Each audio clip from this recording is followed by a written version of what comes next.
මම අද කතා කරන්න යන්නේ සාමාන්‍ය රක්ෂණය යටතේ වගකීම් රක්ෂණය කියන රක්ෂණ ඔප්පු විශේෂය ගැන. ඉතින් නමින්ම එහෙම නැත්නම් මේ දීලා තියෙන නමත් එක්කම පැහැදිලි වන ආකාරයෙන් මේ රක්ෂණ ඔප්පු විශේෂය වගකීම් සම්බන්ධව කිසියම් වූ ව්‍යාපාරිකයෙක් ආයතනයක් වගකීම් සම්බන්ධව රක්ෂණාවරණය ලබා ගන්න බලාපොරොත්තු වෙන නම් අන්න ඒකට අදාළ ඔප්පු විශේෂයක් තමයි වගකීම් රක්ෂණය කියන්නේ.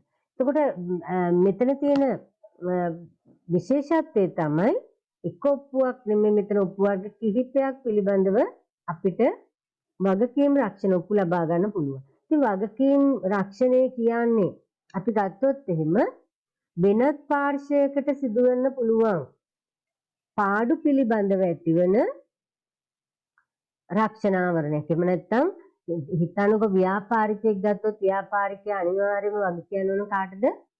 පාරිභෝගිකයාට, සේවකයාට, සමාජයට. මෙන්න මේ රජයට මෙන්න මේවට වග කියන්න ඕන. ඉතින් මෙන්න මේ වගේ වෙනස් පාර්ශවයකට සිදුවෙන්න පුළුවන් පාඩු පිළිබඳව ඇතිවන වගකීම සම්බන්ධයෙන් ලබාගත හැකි රක්ෂණාවරණයක් තමයි වගකීම් රක්ෂණය කියන්නේ. එතකොට මෙන්න මේ රක්ෂණය නිසා ව්‍යාපාරිකයන්ට උන්ගේ ව්‍යාපාරික කටයුතු එහෙම නැත්නම් ව්‍යාපාරික කටයුතු අඛණ්ඩව කරගෙන යන්න පහසු වෙනවා. ඒකට හේතුව සමහර වෙලාවට තමන් වගකිය යුතු පාර්ශ්වයකට හානියක් සිදු වුණොත් එවැනි අවස්ථාවක ව්‍යාපාරිකයාට ව්‍යාපාරයෙන් තමයි වන්දි ගෙවන්න වෙන්නේ. හැබැයි එතකොට ව්‍යාපාරයේ කටයුතු අඩපණ වෙන්න පුළුවන්. ව්‍යාපාරයේ මුදල් පිළිතුර ගලා යාම නිසා ව්‍යාපාරික කටයුතු අඛණ්ඩව කරගෙන නොහැකි වෙන්න පුළුවන්. මේ වගේ විවිධ ගැටලු වලට මුහුණ දෙන්න පුළුවන්. එවැනි අවස්ථාවල ඒ වගේ අවදානම් වලින් ආරක්ෂා වෙන්න ව්‍යාපාරිකයෙකුට පුළුවන් වගකීම් රක්ෂණයක් ලබා ගන්න. ඉතින් වගකීම් රක්ෂණය යටතේ ලබාගත් හැකි වගකීම් රක්ෂණ ඔප්පු වර්ග කිහිපයක් තියෙනවා. අපි ඉදිරියේදී ඒක බලමු. ඊට පෙර උදාහරණ විදිහට අපි පොඩ්ඩක් තවදුරටත් සාකච්ඡා කරොත් හිතන්න ව්‍යාපාරිකයෙක් ව්‍යාපාර කටයුතු පවත්වාගෙන යනකොට සේවකයන් තමන්ගේ ව්‍යාපාරික කටයුතු නිරත වීම සාමාන්‍යයි. එවැනි අවස්ථාවක ව්‍යාපාරිකයාට ඒ කියන්නේ ව්‍යාපාරිකයා සේවකයන්ව තමන්ගේ කටයුතු වල නිරත කරවීම හේතුවෙන් කිසියම් සේවකයෙකුගේ ජීවිත හානියක් එහෙම නැත්නම් ආබාධිත වීමක් මේ වගේ දෙයක් වුණොත් ඒ සම්බන්ධ වන්දි ගෙවන්න වෙනවා ව්‍යාපාරිකයන්. ඒතකොට එවැනි අවස්ථාවක අන්න ඒ වගකීම සේව්‍යා විදියට අයිතිකරු මේ වගකීම් රක්ෂණය යටතේ සේවකයන් රක්ෂණය කළ තිබුණා නම් කිසිදු ගැටලුවකින් තොරව අන්න ඒ සඳහා වන්දි ගෙවීම පහසු වෙනවා. දැන් හිතන්න උදාහරණයක් විදිහට වීදුරු අලෙවි කරන ව්‍යාපාරික ආයතන. මේ ව්‍යාපාරික ආයතනයේ වීදුරු සම්බන්ධව තමයි වෙළඳ කටයුතු සිදු වෙන්නේ. එතකොට වීදුරු තොගයක් තමන්ගේ වෙළඳසැලට ගෙනල්ලා ඒක බාන ගිය වෙලාවක ඔබට මතකද දන්නේ නිවුස් වලට පෙන්නුවා මේ සේවකයෙක් වීදුරු ගොඩකට යට වෙලා කැපිලා මිය ගියා. එතකොට එවැනි වාතාවරණයක් ඇතුළත් වෙම අර සේවකයාට වන්දි ගෙවන්නේ. හැබැයි ව්‍යාපාරිකයාට ඒක එක අතකින් මානසික පීඩාවක් අනිත් පැත්තේ මූල්‍යමය පීඩාවකට ලක් වෙනවා. ව්‍යාපාරිකයාට මේක ගෙවන්න ඕන. අනිත් එක කොයි මොහොතක කොයි වෙලාවෙ සේවකයන්ට මෙවැනි හානි වෙයිද කියලා කියන්න බෑ. ඒ වගේ සේවක දෙතුන් දෙනෙකුට එක මාසයක් තුළ හානි වුණොත් ලොකු ගැටලුවක්. ව්‍යාපාර අඛණ්ඩව පවත්වාගෙන යන්න නොහැකි වෙනවා. ඉතින් මෙන්න මෙවැනි අවස්ථාවක මේ රක්ෂණය ඉතාම වැදගත් වෙනවා ව්‍යාපාරිකයන්. තවත් අවස්ථාවක් ඕනතරම් ඔබ දැක ඇති. මේ අන්සූත්‍රවල කටයුතු කිරීමේදී අත් කැපිලා ඇඟිලි කැපිලා ඊළඟට මේ සමහර ලාවට මේ කන් මේ වගේ තුවාල වෙන එහෙම නැත්නම් ඒවා සම්පූර්ණයෙන්ම හිමි වෙන අවස්ථා බව දකින්න තියෙන සේවකයන්ට. ඒතර මෙවැනි වාතාවරණයකට සේවකයා මුහුණ දුන්නොත් එවැනි පාඩු ව්‍යාපාරිකයාට දැඩි ලෙසම බලපානවා. ඒ විතරක් නෙමෙයි තවත් අවස්ථාවකදී සේවකයා විතරක් නෙමෙයි පාරිභෝගිකයා. ඔබට මතකද දන්නේ මම ඔබට මීට පෙරත් කියලා තියෙනවා සමහර අවස්ථාවලදී මේ ඔය සොසේජස් වගේ දේවල් දැන් අර්ධ ඒ කියන්නේ සම්පූර්ණයෙන්ම පිළියෙල කර දෙන්නේ මේ අර්ධ වශයෙන් පිළියෙල කරලා තමයි වෙළඳපොළ ඉදිරිපත් කළ තියෙන්නේ. හැබැයි මුල් කාලේනේ මෙහෙම නෙමෙයි සම්පූර්ණයෙන්ම අමු ගතියට තමයි වෙළඳපොළට ඉවත් කරේ. එතෙන්දී දරුවන් දන්නේ නැතුව කාලා මේ මිය ගියා. එතකොට දරුවෙක් මේ මිය යාමත් එක්ක දරුවට වන්දි ගෙවන්න බව සිදු වුණා. තවත් අවස්ථාවල බීම බෝතල් වල වීදුරු කොට තිබිලා හුවෙන ඒවා. ඊළඟට මේ වගේ දේවල් සිදුවීම් තුළ මේ ව්‍යාපාරිකයාට දැන් තව ලෝකයේම අවධානය යොමු වෙන දෙයක් තමයි එක්තරා රටක දැන් මේ අපි කියන්නේ මේ හොඳම කියලා විශ්වාස කරන බේබි සබන් වර්ගයක් සම්බන්ධව නඩුවක් ගියා. ඒ නඩුවේදී ඒ කම්පැනි එක පරාද වුණා. ඒකට වන්දි ගෙවන්න උනා ලක්ෂ ගාණක්. තවත් අවස්ථාවකදී මේ කැන්සර් ඇති වෙන හේතු වෙනවා කියලා යම් ආහාර පාන සම්බන්ධ ජාත්‍යන්තර නඩු මේවා සම්බන්ධව අධිකරණවල උසාවිවල මේ විභාගයට ලක් වෙනවා. ඒතර මෙවැනි අවස්ථාවල වන්දි ගෙවන උන ව්‍යාපාරිකයාට එක විශාල හානියක් ව්‍යාපාරිකයාට. එවැනි අවස්ථාවකදී ව්‍යාපාරිකයා මේ වගකීම් රක්ෂණය ලබාගෙන තියෙනවා නම් එයාට ඉතා පහසු වෙනවා මෙවැනි තත්ත්වවලට මුහුණ දෙන්න. ඉතින් වගකීම් රක්ෂණය යටතේ එනම් වගකීම් රක්ෂණය කිව්වේ මොකද්ද? වෙනත් පාර්ශ්වයකට සිදුවිය හැකි පාඩු සම්බන්ධව ලබාගත හැකි වගකීම් රක්ෂණාවරණයක් තමයි වගකීම් රක්ෂණය කියන්නේ. එතෙන්දී ව්‍යාපාරිකයෙක් නම් ඔවුන් නිසා වෙනත් පාර්ශ්වයකට හානියක් සිදු වෙනවා නම් ඒ හානි වලින් ඔවුන් ආරක්ෂා කරගන්න වගකීම් රක්ෂණාවරණය ලබා ගන්න පුළුවන්. ඒතර වගකීම් රක්ෂණාවරණය යටතේ මෙන්න මේ කියන ඔප්පු වර්ග 4 ලබා ගන්න පුළුවන්. එකක් තමයි පොදු වගකීම් රක්ෂණය. නැත්නම් අපි මේක හඳුන්වනවා මහජන වගකීම් රක්ෂණය කියලා. ඉතින් ඔබ දැක්කොත් කිසියම් අවස්ථාවකදී එහෙම නැත්නම් ඔබට විස්තර කරන්න, පැහැදිලි කරන්න, පිටිසටහන් ලියන්න මේ ඕනම දෙයකට ආවොත් එහෙම පොදු කියලාවත් මහජන කියලාවත් එකම තමයි කියවෙන එකම ඔප්පු වර්ගය පොදු නැත්නම් මහජන වගකීම් රක්ෂණ ඔප්පු. දෙවෙනි එක තමයි නිෂ්පාදිත වගකීම් රක්ෂණය. තුන්වෙනි එක සේව වගකීම් රක්ෂණය. මේ සේවකයන් සම්බන්ධයෙන් ලබාගෙන තියෙන ආයතන මෙන්න මේ සේව වගකීම් රක්ෂණය යටතේ. එතකොට නිෂ්පාදිත සම්බන්ධයෙන් කොහොම නිෂ්පාදන දැන් මම කිව්වේ සොසේජස් එහෙම නැත්නම් ඒ කියන්නේ ආහාර පාන වෙන්න පුළුවන් එහෙම නැත්නම් නිෂ්පාදිතය වෙන්න පුළුවන් ඕනම නිෂ්පාදිත සම්බන්ධයෙන් ලබාගෙන තියෙන රක්ෂණාවරණය තමයි නිෂ්පාදිත වගකීම. මහජන වගකීම් කියන්නේ පොදුවේ අපි මේ එකක් වෙනම කතා කරනවා පොදුවේ ලබාගත හැකි වගකීම් සම්බන්ධ රක්ෂණාවරණය.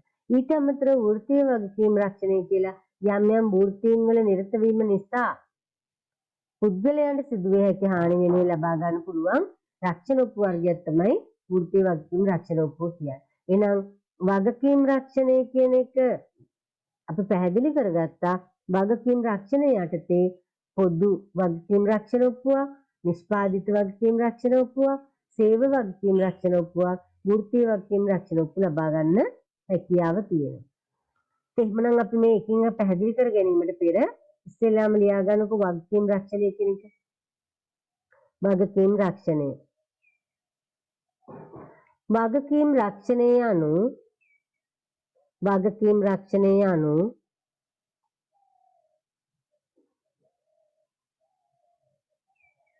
වෙනත් පාර්ශවයකට සිදුවන පාඩු පිළිබඳව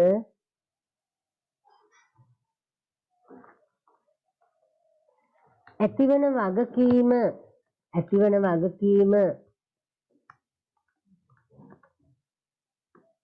සම්බන්ධයෙන්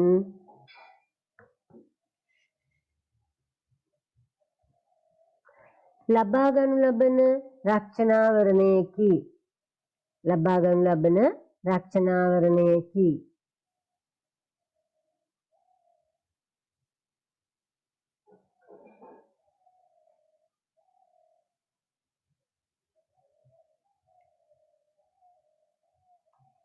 අනිච්ඡේද කියලා යන වගකීම් රක්ෂණය මගින්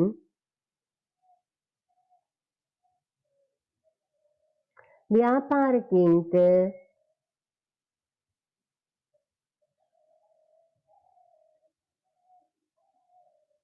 ඔවුන් නිසා වෙනත් පාර්ශ්වයන්ට සිදුවන හානි. ඔවුන් නිසා වෙනත් පාර්ශ්වයන්ට සිදුවන හානි.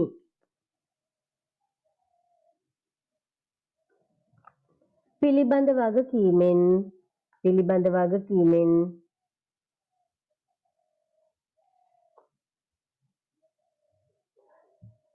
ආරක්ෂා වීමට හැකි වේ. ආරක්ෂා වීමට හැකි වේ.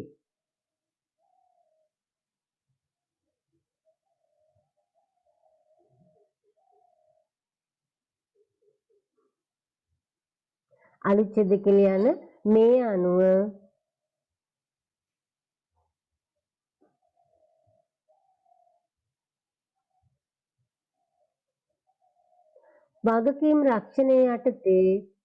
වගකීම් රක්ෂණය යටතේ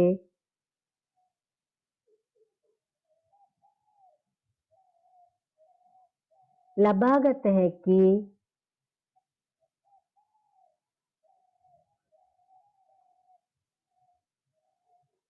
ඔප්පු වර්ග කිහිපයකි. එනම් කියලා ලියලා 1 2 3 4 කියලා අංක වලින් ලියන්න. ඉංග්‍රීසි වලින් ලියා ගන්න මේ වචන. 1 පොදු ඇලයිරක් ගහලා ලිව්වත් කමක් නැත්නම් වරහන් වල ලියන්න. මහජන වගකීම් රක්ෂණය. පොදු මහජන වගකීම් රක්ෂණය.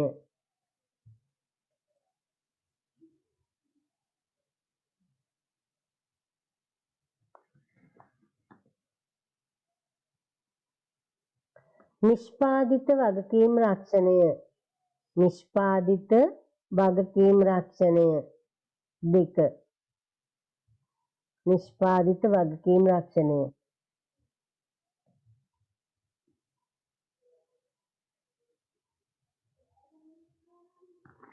3. සේව්‍ය වගකීම් රක්ෂණය. සේව්‍ය වගකීම් රක්ෂණය.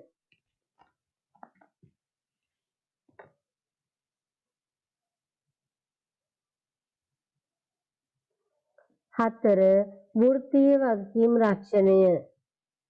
4. වෘත්තීය වගකීම් රක්ෂණය.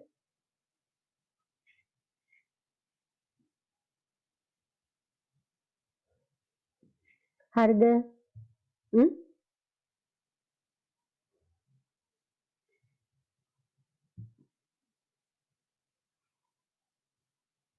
ඉවරද ලියලා?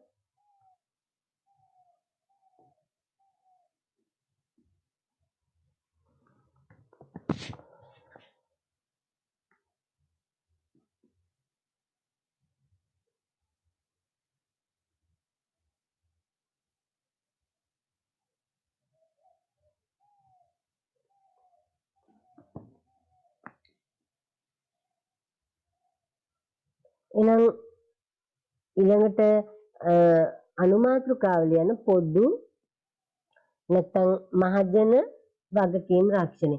මොකද්ද මේ පොදු නැත්නම් මහජන වගකීම් රක්ෂණය කියන්නේ? හිතන්නකෝ දේපල ව්‍යාපාර කටයුතු හේතුවෙන් පැන නගිය හැකි අහඹු සිදුවීම් නිසා තුන්වෙනි පාර්ශවයකට සිදුවිය හැකි හානි තියෙනවා නම් අන්න ඒ හානි වෙනුවෙන් දේපල අයිතිකරු විසින් හෝ ව්‍යාපාරිකයා විසින් ලබා ගන්නා රක්ෂණ ආවරණය තමයි අපි හඳුන්වන්නේ පොදු එහෙම නැත්නම් මහජන වගකීම් රක්ෂණය කියලා. ඉතින්දී අපි ගත්තොත් දේපල වෙන්න පුළුවන් එහෙම නැත්නම් කිසියම් වූ දේපලක් නිසා එහෙම නැත්නම් ව්‍යාපාරික කටයුත්තක් නිසා පැන නගින්න පුළුවන් අහඹු සිදුවීම් නිසා කිසියම් වූ තුන්වෙනි පාර්ශවයකට. දැන් ඔබට මතකයි රතුපස්තල ප්‍රශ්නේ. දැන් රතුපස්තල ප්‍රශ්නේදී අපි දන්නවා ලංකාවේ ප්‍රබල පෙළේ ප්‍රධාන ව්‍යාපාරික ආයතනයක ව්‍යාපාරික කටයුතු නිසා තමයි මේ ප්‍රශ්නේ බලපෑවේ. ඒතර ව්‍යාපාරික කටයුතු තියෙනවා ව්‍යාපාරිකයා ඉන්න ව්‍යාපාරික ආයතනය තියෙනවා. මේ ව්‍යාපාරිකයාගේ ව්‍යාපාර ආයතන ව්‍යාපාර කටයුතු නිසා අසල්වැසි ඒ කියන්නේ අසල ගම්මානයේ ජල මූලාශ්‍රවල භූගත ජල මූලාශ්‍රවලට විෂ එකතු වීම කියන දේ තමයි එතෙන්දි මතුවුණු ගැටලුව. ඒතර අන්න ඒ තුන්වෙනි පාර්ශ්වය උනේ එහෙනම් ගම්වැසියා. ඊළඟට හිතන්නකෝ දැන් මෙතන මේ හොරණ ප්‍රදේශයේ ඔබට මතක ඇති පසුගිය දිනක 5 දෙනෙක් මිය ගිය සිදුවීමක් ඇති වුණා කර්මාන්තශාලාවක සපත්තු නිෂ්පාදන කර්මාන්තශාලාවක. එතකොට එතෙන්දිත් සිදු වුණු දේ තමයි ඒ ව්‍යාපාරික ස්ථානයේ තිබුණ ව්‍යාපාරික ස්ථානයේ සේවකයෙක් හිටියා. ඒගොල්ලෝ වැඩ කටයුතු කරා. නමුත් ඇති ඒ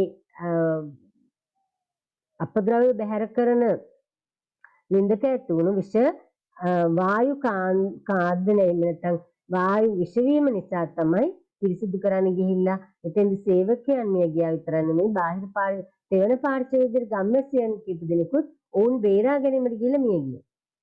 ඒතර අනිත් තෙවන පාර්ශ්වයේනේ ඔවුන්. ඒතර මහජන නැත්නම් පොදු වගකීම් රක්ෂණය අරන් තිබුණා නම් එවැනි අවස්ථාවක බාහිර පාර්ශ්වයට සිදුවන හානි වෙනුවෙන් වන්දි ගෙවීම ව්‍යාපාරිකයාට අසීරු වෙන්නේ නැහැ. ව්‍යාපාරිකයා මෙවැනි දේවල් වලදී වන්දි ගෙවීම පැහැර හරින්නේ නැහැ. ඇයි? එයා ඒ සම්බන්ධව රක්ෂණාවරයක් ලබාගෙන තියෙන්නේ. ව්‍යාපාරිකයාට ආපු වගකීම ව්‍යාපාරික රක්ෂණ ආයතනයේ මගින් ආවරණය කරලා දෙනවා අර තෙවන පාර්ශ්වයට. ඒතර තෙවන පාර්ශ්වය අගතියට ලක් වෙන්නේ නැහැ. දැන් සමහර ව්‍යාපාරික කටයුතු වලදී තවත් බලපාන දෙයක් තමයි දැන් හිතන්නකෝ මේ දිගින් දිගටම දීර්ඝ කාලීනව ව්‍යාපාරික ස්ථානයේට අමුද්‍රව්‍ය ගෙනීමට බර වාහන භාවිතය. එතන මෙන්න මේ වගේ භාවිතා කිරීම තුළ සමහරලාට මේ ව්‍යාපාරික ස්ථාන ඉදිරිපිට පාර ගිලා බැසීම හානිමින් මේ වගේ දේවල් එන්න පුළුවන්. එවැනි අවස්ථාවක අන තෙවන පාර්ශ්ව වෙන්නේ මේ ගම්වැසියන්ගේම රජයක් සිතන තෙවන පාර්ශ්වය.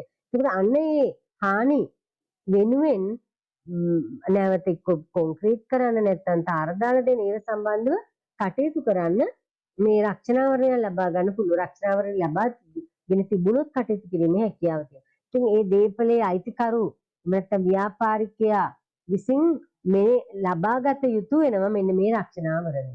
ව්‍යාපාරිකයා එහෙම නැත්නම් ව්‍යාපාරික නම් ව්‍යාපාරිකයා අයිතිකරු එහෙම නැත්නම් කිසියම් දීපලක් නම් ඒ දීපල සම්බන්ධව එක හිමිකරු විසින් මේ වගකීම් රක්ෂණය නැත්නම් පොදු වගකීම් රක්ෂණය ලබාගත යුතු වෙනවා. දෙවෙනි එක තමයි නිෂ්පාදිත පිළිබඳ වගකීම් රක්ෂණය. ව්‍යාපාරයක් අලෙවි කරන කිසියම් නිෂ්පාදිතයක් පරිභෝජනය කිරීමෙන් පාරිභෝගිකයාට සිදු වෙන්න පුළුවන් හානි ආවරණය කරන ව්‍යාපාරිකයන් විසින් ලබා ගන්න රක්ෂණාවරණය තමයි නිෂ්පාදිත රක්ෂණය කියන්නේ. දැන් එතෙන්දි මතක තියාගන්න සමහර වෙලාවට දැන් ගමක දැන් මම මතකද ඔබට කිව්වනේ උදාහරණයක් විදිහට ගමක දරුවෙක් මේ නොදන්නා කමට සොසේජස් එකක් අමුවෙන් කන ගිහිල්ලා එයාගේ ජීවිතය හානි වුණා. ඒකට ඒ වෙළඳසැලට වඩා වගකීම් යුතු වෙන්නේ ඒ නිෂ්පාදිතය නැත්නම් නිෂ්පාදන කර්මාන්තශාලා. එතකොට වෙළඳසැලට සිදු වෙනවා අනර පාර්ශවයට මේක පැමිණිලි කරන්න මෙන්න මේ මගේ වෙළඳසැලේ තිබුණ ඔබේ නිෂ්පාදනය පරිභෝජනයේදීගෙන මේ වැනි දරුවෙකුට මෙම හානියක් වුණා. එතකොට නිෂ්පාදිත වගකීම් රක්ෂණය ලබාගෙන තිබුණා නම් අර ව්‍යාපාරිකයා අන්න ඒ සම්බන්ධව වන්දි ලබා ගැනීම රක්ෂණ ආයතනෙම ලබා කරගත හැකියි. ව්‍යාපාරිකයාට ව්‍යාපාරික කටයුතු අඩාල කරගන්න එහෙම නැත්නම් ව්‍යාපාරික කටයුතු අඛණ්ඩව කරගෙන යන්න නැතුව ඒ දේවල් වලට පෙනී හිටින ඒවා අවශ්‍ය වෙන්නේ නැහැ. ව්‍යාපාරිකයා මේ නිෂ්පාදිත වගකීම් රක්ෂණය ලබාගෙන තියෙනවා නම් මොන නිෂ්පාදිත සම්බන්ධයෙන් දේ වගකීම් රක්ෂණය ලබාගෙන තියෙන්නේ එයාට හැකියාව ලැබෙනවා ඒ අනුව අන්න අර හානි වූ පාර්ශවයට වන්දි මුදල් ලබා දෙන්න නැත්නම් වන්දි ගෙවන්න. ඉතින් මේක සිදු කළ හැකි වෙන්නේ ව්‍යාපාරිකයෙක් තමන් අලෙවි කරන නිෂ්පාදිත පරිභෝජනය කිරීමෙන් පාරිභෝගිකයන්ට හානි සිදු වුණොත් ඒ හානි ආවරණය කරගන්න නිෂ්පාදිත වගකීම් රක්ෂණ ආවරණය ලබාගෙන තිබුණොත් තමයි. නැත්නම් නිෂ්පාදිත වගකීම් රක්ෂණ ඔප්පුවක් ලබාගෙන තිබුණොත් තමයි පුළුවන්කම ලැබෙන්නේ මෙන්න මේ ටික ආවරණය කරගන්න. ඉතින් ව්‍යාපාරිකයන් විසින් ලබාගත යුතු වැදගත්ම රක්ෂණ උපවර්ගයක් තමයි මේ නිෂ්පාදිත පිළිබඳ වගකීම් රක්ෂණය කියන්නේ. හොඳයි. ඊළඟට බලන්න එනම් තුන්වෙනි එක සේව වගකීම් රක්ෂණය. මේකත් ඉතාම වැදගත්. ඒකට හේතුව තමයි සේවකයන් සම්බන්ධයෙන් සේව්‍යා විසින් නැත්නම් සේවා දායකයා වෙනුවෙන් සේවා යෝජකයා විසින් ලබා ගන්නු ලබන රක්ෂණ උපවිශේෂයක් තමයි සේව වගකීම් රක්ෂණය කියන්නේ. එතකොට මේකෙන් ලබා දෙන්නේ සේවයේ යෙදී සිටියේදී සේවකයන්ට සිය රාජකාරී හේතුවෙන් හානියක් සිදු වුණොත් අන්න එතෙන්දි වන්දි ගෙවීමට සේවයා බැඳී ඉන්නවා. එහෙම නැත්නම් සේවා යෝජකයා බැඳී ඉන්නවා.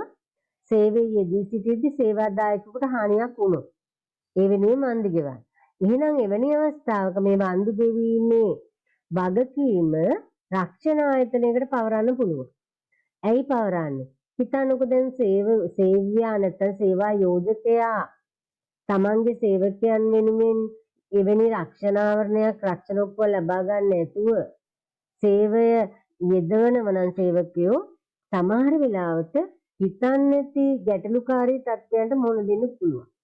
මොකද අපි දන්නේ සමහර ව්‍යාපාර කටයුතු තුන ඇත්තම අවදානම් සහිතයි. එවැනි ව්‍යාපාරිකයන් එතතින්ම මේ සේව වගකීම් රක්ෂණාවරණය ලබාගෙන උපවර්ගය ලබාගෙන තියෙනවා.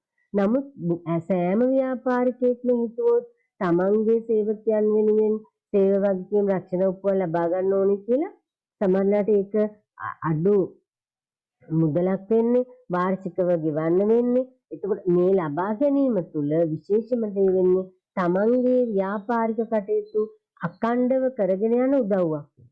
මොන මොහොතේ සේවකයෙකුට හානියක් වුණාද, සේවකයා ගැටලුවකට මුහුණ දුන්නද කිසිම අවස්ථාවකදී ඒක ව්‍යාපාරිකයාට බරක් වෙන්නේ නැත්නම් ව්‍යාපාරිකයාට ඒ වගකීම තමන්ගේ වැඩ කටයුතු අසුපත් කරගන්න හේතුවක් වෙන්නේ.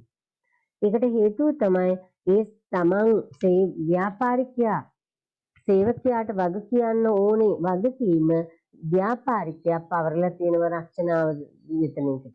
රක්ෂණ ආයතනයේ ඒ අනුව හානි වුණොත් එහෙම ව්‍යාපාරිකයෙකුගේ සේවකයෙකුට විශේෂයෙන්ම සේවයේ යෙදී සිටියේදී එවැනි අවස්ථාවක අන්නේ සම්බන්ධව වන්දි ගෙවන්න ඉදිරිපත් වෙනවා. ඉතින් Taman යටතේ සේවය කරන අයට සේවයේ යෙදී සිටියේදී සේවයේ යෙදීම නිසාම ඇතිවිය හැකි තුවාල අසනීප ආබාධිත වීම පූර්ණ හානියට ලක් වීම ජීවිත හානි මෙන්න මේ කියනා වූ දේවල් සම්බන්ධයෙන් සේවයන් විසින් ලබා ගන්නා වූ රක්ෂණ උපවිශේෂයක් තමයි සේව වගකීම් රක්ෂණ උපව කියන්නේ. ඉතින් මේක ආයතනයකට ඉතාම වැදගත්. අපිට කියන්න බෑ සමහර වෙලාවට අවුරුද්දකටවත් කිසිදු හානියක් සේවකට නොවෙන්න පුළුවන්. නමුත් හිතන්නවත් නැතුව සේවක දෙතුන් දෙනාට එකවර හානි සිදු නොවන තරම් ආයතන දැකලා තියෙනවා. ඉතින් එවැනි අවස්ථාවක මේ ව්‍යාපාරිකයාට මේව වෙනුවෙන් වන්දි ගෙවන්න වුණොත් ඒ වන්දි ගෙවීම Tamanට ඉතාම ගැටලුකාරී දෙයක් බවට පත් වෙන්න පුළුවන්. ඒ ගැටලුවෙන් එහෙම නැත්නම් ඒ ගැටලුව අවම කරගන්න ඉතාම සුදුසු ක්‍රමවේදයක් විදිහට හරි. එහෙමනම් බලන්න ඊළඟට අපි අවසාන වශයෙන් වගකීම් රක්ෂණයේ හතරවෙනි වර්ගය තමයි මම ඔබත් එක්ක සාකච්ඡා කරේ වෘත්තීය වගකීම් රක්ෂණය.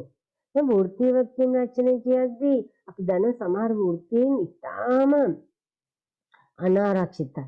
දැන් ඉංජිනේරු කියන වෘත්තය ගත්තොත් ඉංජිනේරුවන්ට බිල්ඩින් වල හරිම අවදානම් තැන්වල පවා වැඩ කටයුතු කරන්න වෙනවා. එතකොට මේ ඒ වෘත්තීන් අනුව මෙන්න මේ කියන අවදානම ඇති වෙනවා. නීතිඥවරු, ඉංජිනේරුවන්, ගණකාධිකාරිවරු, වෛද්‍යවරු මේ කියන වෘත්තීය වේදින් දැන් ඔබ හොඳම උදාහරණයක් විදිහට මේ COVID-19 වසංගතය හමුවේ අපි බැලුවොත් එහෙම වෛද්‍ය වෘත්තීය කියන එක එහෙම නැත්නම් සෞඛ්‍ය කාර්ය මණ්ඩලයේ ඒ සෑම වෘත්තියක්ම ඉතාම අවදානම්කාරී තත්ත්වයට පත් වුණු අවස්ථාවක්. ඔබ දන්නවා වෛද්‍යවරු මේ වෙනකොට දෙදෙනෙක් මිය ගියා. ඉතාම තරුණ අවුරුදු 32ක් වගේ වයසක වෛද්‍යවරයෙකුත් මිය ගියා.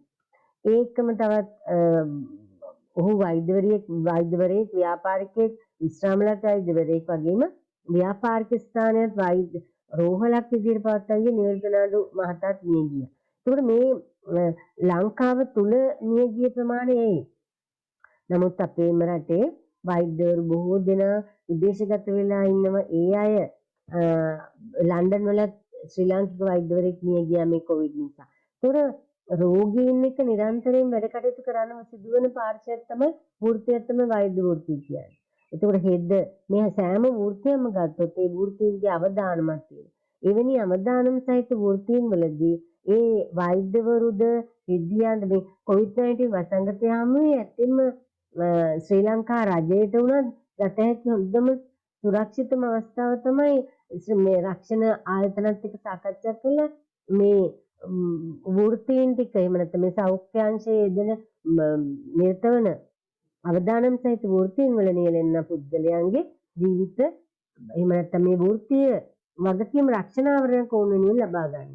එවැනි අවස්ථාවකදී දැන් ලක්ෂ කීපයක් රැකියාවල නිරත වෙනවා. එතෙන්දි හැමෝටම මේ අවදානම තිබුණා වුණාට සත්‍ය වශයෙන්ම හානියට ලක් වෙන කීප දෙනෙක් වෙන්න පුළුවන්. හැබැයි ඒ කීප දෙනා වෙනුවෙන් බන්දි ගෙවන්න, ඒ කීප දෙනා වෙනුවෙන් සාධාරණයක් ඉටු කරගන්න මෙන්න මේ වෘත්තීය වගකීම් රක්ෂණය කියන එක ඉතා හොඳින් භාවිත කරන්න පුළුවන්. ඉතින් මෙතෙන්දි වෘත්තීන් ගත්තොත් ඒ වෘත්තීන් වෙනුවෙන්ම ඒ වෘත්තීන්ගේ වගකීම් දැරීම නිසා සිදුවන්නා වූ හානි නැත්නම් අවදානම් වෙනුවෙන් ලබා ගත හැකි උප්පු විශේෂය තමයි වෘත්තීය වගකීම් රක්ෂණය කියන්නේ. ඒකෝට මෙතෙන්දි විශේෂයෙන්ම නීතිඥවරු, ඉංජිනේරුවෝ, ගණකාධිකාරීවරු, වෛද්‍යවරු වගේ වෘත්තීය වේදීන් තම වෘත්තීය කටයුතු ප්‍රවීණතාවයෙන් යුතුව කරනවා. හැබැයි මේ ප්‍රවීණතාවයෙන් යුතුව සිදු කිරීමේදී යම් යම් අවස්ථාවලදී මේ අයට විවිධ මේ බාධාවන් නැති වෙන පුළුවන්. දැන් හොඳම උදාහරණය මේ වකවානුවේ තියෙන කොවිඩ්-19 වසංගතය. මේ නිසා මේ අයට බාධා ඇති වෙනවා තමන්ගේ වෘත්තීය කටයුතු කරගෙන යන්න. දැන් හිතන්න ඔන්න අපි ඉදිකිරීම ශේෂ්ත්‍රයේ විශාල කෝටි ගාණක් වටිනා ඉදිකිරීමක් බාර අරන් තියෙනවා. ඒ ඉදිකිරීම නිම කරලා දෙන්න අපි බාර අරන් තියෙන දිනයක් තියෙනවා. එවැනි අවස්ථාවකදී ඉංජිනේරුවන් කියන ඉංජිනේරු වෘත්තියේ දෙන්නන් ලොකු අවදානමකට ලක් වෙන මෙවැනි රට තුල පවතින මේ වකවානු වාතාවරණය.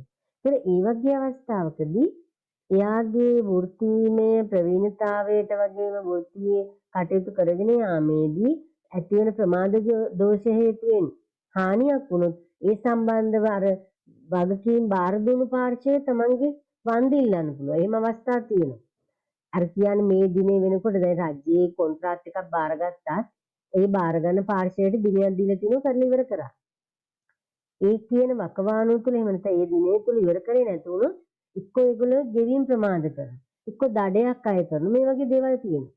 ඉතින් මෙන්න මේ කියන අවස්ථාවන් වලදී පුළුවන්කම තියෙනවා වෘත්තීය වගකීම් රක්ෂණාවරයන් ලබාගෙන තිබුණු තොප්පු වර්ගය ලබාගෙන තිබුණොත් ඒ සම්බන්ධව රක්ෂණ ආයතනයෙන් ඒ සිදුවේ හැකි දෝෂ සම්බන්ධයෙන් බන්දි ලබා ගන්න.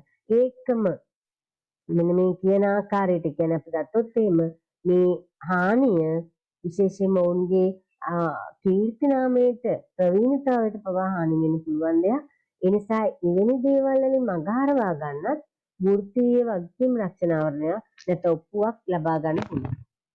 එහෙමනම් අපි මේ වගකීම් රක්ෂණ ඔප්පු වර්ග 4 සම්බන්ධයෙන් මුලින්ම ලියාගෙන ඉන්නවා. පළවෙනි එක පොදු නැත්නම් මහජන වගකීම් රක්ෂණ ඔප්පුව. පොදු නැත්නම් මහජන වගකීම් රක්ෂණ ඔප්පුව.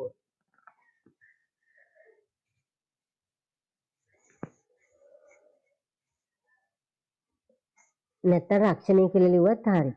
ලියා ගන්න ඡේදයක් විදිහට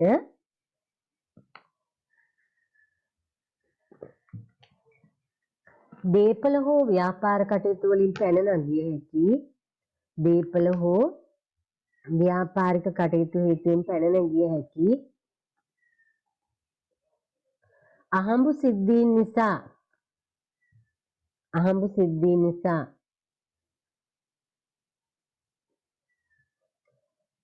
තුන්වන පාර්ශවයකට සිදුවිය හැකි හානි වෙනුවෙන් තුන්වන පාර්ශවයකට අපි භාවිතයේදී කියන්නේ තෙවන පාර්ශවයකට කියලා තුන්වන පාර්ශ්වයකට සිදුවිය හැකි හානි වෙනුවෙන්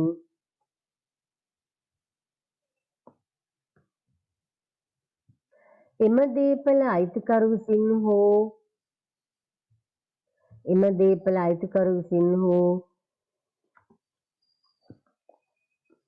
ව්‍යාපාරිකයන් විසින්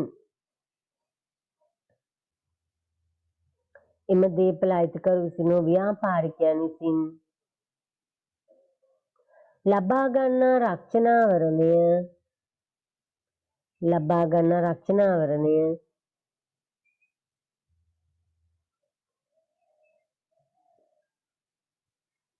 පොදු ඇලයිරක් මහජන වගකීම් රක්ෂණය ලෙස හැඳින්වේ.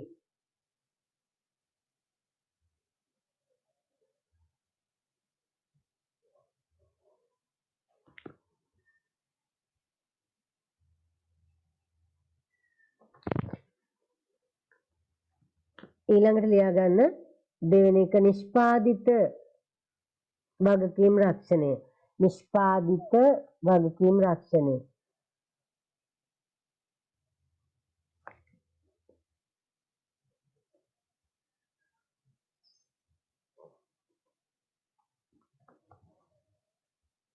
ව්‍යාපාරයක් අලෙවි කරන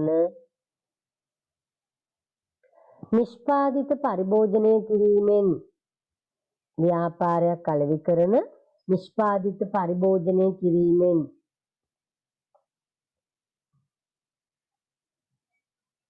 පාරිභෝගිකයන්ට සිදුවිය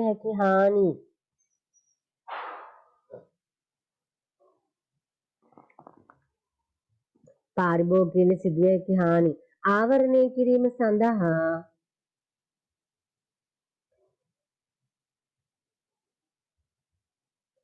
ව්‍යාපාරිකයන් විසින් ලබා ගන්නා රක්ෂණාවරණය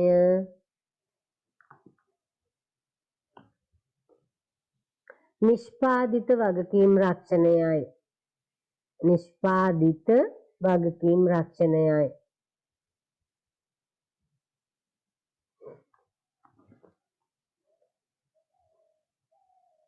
එතෙන්දී මතක තියාගන්න තමන්ගේ නැත්නම් කිසියම් ව්‍යාපාරිකයෙක් ගත්තොත් එයාගේ නිෂ්පාදිත පරිභෝජනය කිරීම නිසා හානියට ලක්වන පාරිභෝගිකයාට සිදුවිය හැකි හානි වෙනුවෙන් එම හානි ආවරණය කරගන්න තමයි මෙන්න මේ වගකීම් රක්ෂණ ඔප්පුව ලබා ගන්න. 3.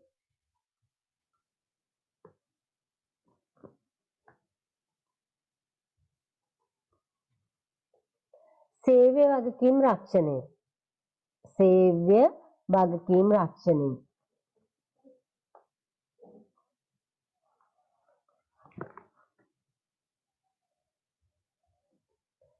ලියා ගන්න සේවයේ යෙදී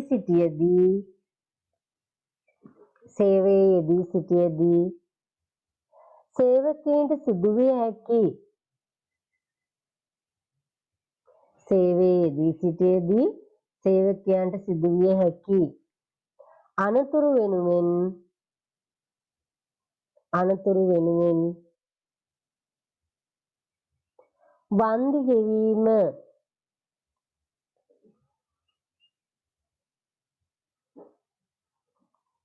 සේව්‍යයාගේ හෙවත් සේවා යෝජකයාගේ වගකීමකි.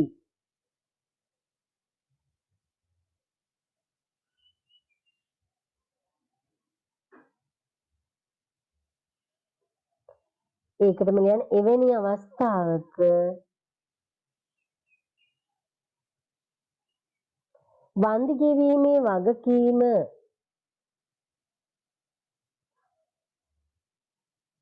රක්ෂණ ආයතනයකට පැවරිය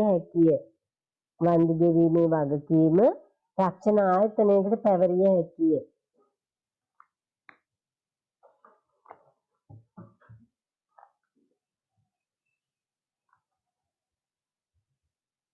අලුත් චෙදිකලියන් ඒ අනුව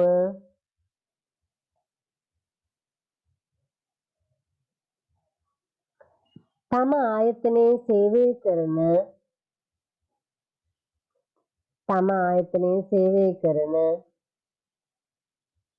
සේවකයන්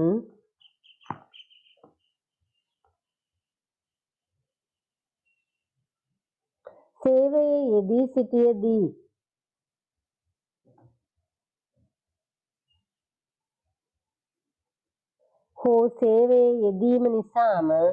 හෝ සේවයේ යෙදීම නිසාම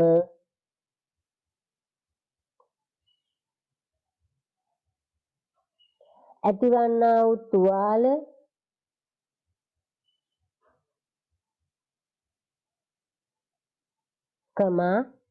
ශාරීරික අබාධ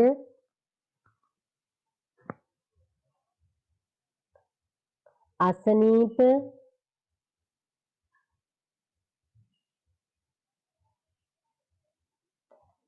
වෙනුවෙන් ජීවිත හානි ගන්න පුළුවන් මෙතෙන්දී අසන වෙනුවෙන් බන්දි ගෙවීම සඳහා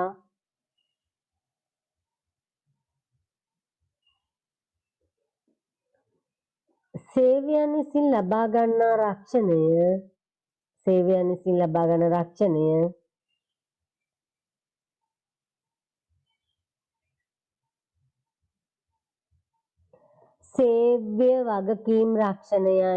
සේව්‍ය වගකීම් රක්ෂණයයි. මේ සේවය වගකීම් රක්ෂණය කියන එක තව තැනක වැරදිලාවක් තිබුණේ සේවා යෝජක වගකීම් රක්ෂණය කියලා ඒත් හරි. සේවය වගකීම් රක්ෂණයයි වරහන් වල යන සේවා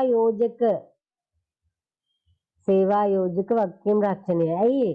සේවා යෝජකයයි මේ රක්ෂණ උප වර්ගය ලබා ගන්නේ. සේවකයන් වෙනුවෙන්. 4 වෘත්තීය වගකීම් රක්ෂණය.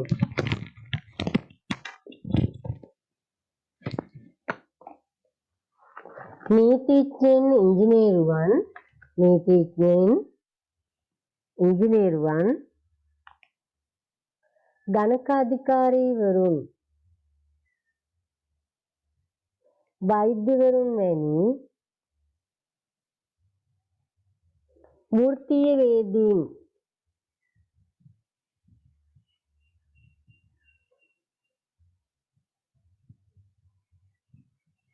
තම වෘත්තීය කටයුතු ප්‍රවීණතාවයකින් යුතුව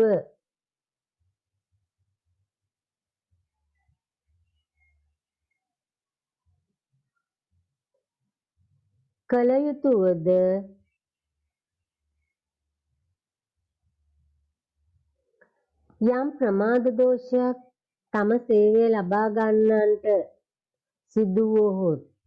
යම් ප්‍රමාද දෝෂයක් තම සේවය ලබා ගන්නන්ට සිදු වුවහොත් එවැනි විටකදී එම හානි ආවරණය සඳහා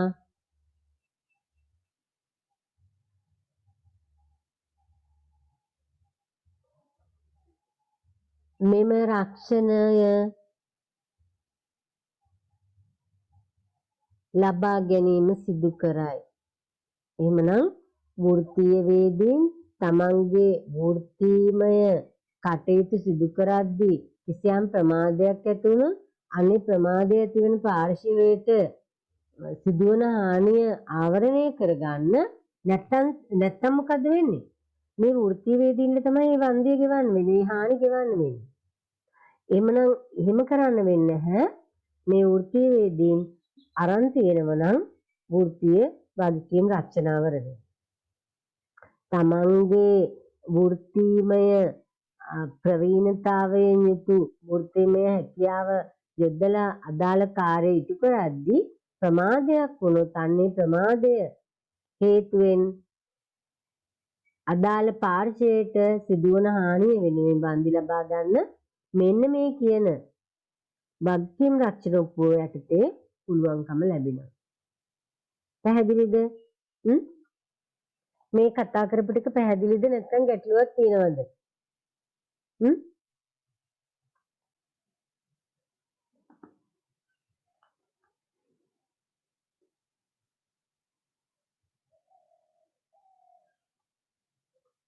මෝටර රථ වාහන රක්ෂණය යටතේ ලබාගත හැකි ඔප්පු වර්ග 3කි. මේ මෝටර රථ වාහන රක්ෂණය යටතේ ලබාගත හැකි රක්ෂණ ඔප්පු වර්ග 3ක් තියෙනවා. ඒ තුනෙන් මොකක්ද අපි තෝරගන්නේ කියන එක තීරණය වෙන්නේ අපි අපිට ඒ වාරිකය ගෙවීමට තියෙන හැකියාව මත. ඒ කියන්නේ විශේෂයෙන්ම ඒ අදාළ රටේ වටිනාකමත් එක්ක තමයි මෙන්න මේ වාරිකයේ තීරණය වෙන්නේ නැත්නම් වටිනාකම තීරණය වෙන්නේ. වර්ෂයකට එක වතාවයි ගෙවන්න පුළුවන්. ඒ කියන්නේ ගෙවන්න අවශ්‍ය. හැබැයි වර්ෂයෙන් වර්ෂයේ මේ මෝටර වාහන රක්ෂණය අලුත් කරන්න ඕනේ නැත්නම් අලුතින් ලබා ගන්න ඕනේ. එහෙමනම් වාරිකය කියලා හැඳින්වුවත් වර්ෂයකට එක වතාවයි ගෙවන්න. ඒකත් අවබෝධ කරගන්න. එහෙනම් මෝටර වාහන රක්ෂණය යටතේ ලබාගත හැකි ඔප්පු වර්ග 3යි. එනම් 1 සම්පූර්ණ වගකීම් සහිත රක්ෂණ ඔප්පුව.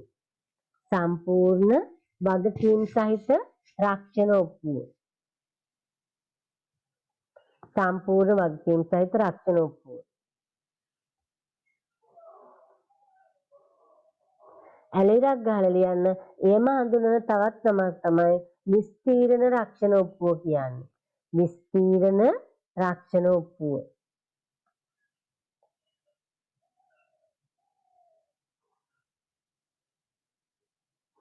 ඉංග්‍රීසියෙන් ලියා ගන්න වැඩිපුරම භාවිත වන වචනේ තමයි ෆුල් ඉන්ෂුරන්ස් කියන එක. Full insurance.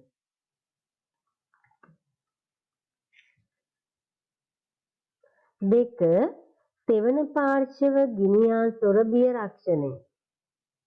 තෙවන පාර්ශව ගිනි හා සොරබිය රක්ෂණය.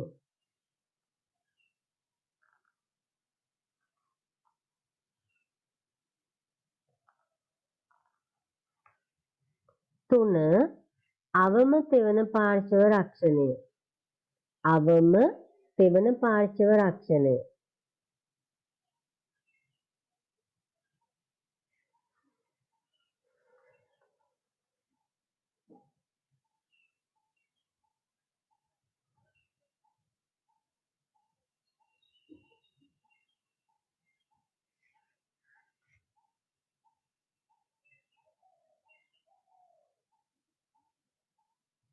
හරිද? හරි. දැන් එහෙනම් අනුමාත්‍රිකාව ලියන නැවත වතාවක්. පළවෙනි එක සම්පූර්ණ වගකීම් සහිත රක්ෂණය නැත්නම් විස්තීර්ණ රක්ෂණය. සම්පූර්ණ වගකීම් සහිත රක්ෂණය එහෙම නැත්නම් විස්තීර්ණ රක්ෂණය.